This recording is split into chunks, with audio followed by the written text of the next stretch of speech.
கர்த்தருடைய பரிசுத்த நாமத்துக்கு ஸ்தோத்திரம். இன்று நமக்கு அருளப்பட்ட தெய்வ வார்த்தை அப்போஸ்தலர் 18:10.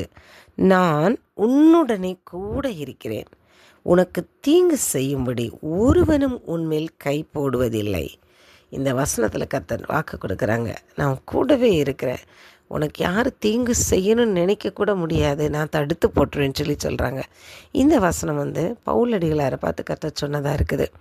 பவுலடிகளார் கொரிந்து பட்டணத்தில் போய் கர்த்தருடைய ஊழியத்தை செய்யப்படும் போது அங்கே நெருக்கமும் இடுக்கமும் அவருடைய ஊழியத்துக்கு பயங்கர பிரச்சனைகளும் இருக்கிற நேரத்தில் கர்த்தர் வாக்கு கொடுக்குறாங்க, நான் உன் கூடயே இருக்கிறேன், இந்த பட்டணத்தில் அநேக ஜனங்க இருக்காங்க, அதனால் நீ உன்னுடைய ஊழியத்தை செய்கிறதுக்கு நான் உனக்கு பாதுகாப்பு கொடுப்பேன், உன்னை நான் வழி நடத்துவேன்னு சொல்லி வாக்கு கொடுக்குறாங்க.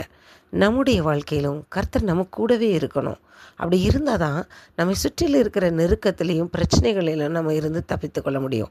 யாரும் நமக்கு தீங்கு செய்யணும்னு நினைக்கவே முடியாது. அது நம்ம எப்போன்னா கர்த்தர் கூட இருக்கும்போது தான்.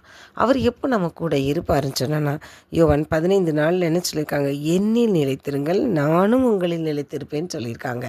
அப்போ நம்ம அவரில் நிலைத்திருக்கணும். நம்ம என்ன பண்ணணும்னா அவரை பின்பற்றக்கூடியவர்களாக இருக்கணும்.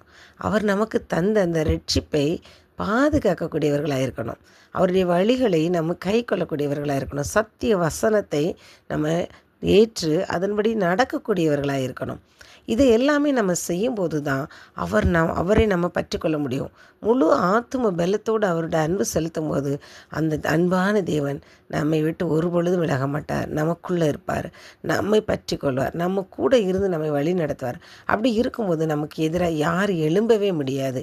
அப்படி எழும்பினாலும் கர்த்தர் மடக்கடிக்க பண்ணக்கூடிய தேவனாக இருக்கிறார். அப்போ நம்மளுக்கு பாதுகாப்பு அரணாகவும் பாதுகாப்பு கேடகமாகவும் மலையமாக இருக்கணும்னா நாம் கர்த்தர் இருக்கணும்னு சொன்னால் நாம் அவருக்குள்ளே நிலைத்திருக்கணும்.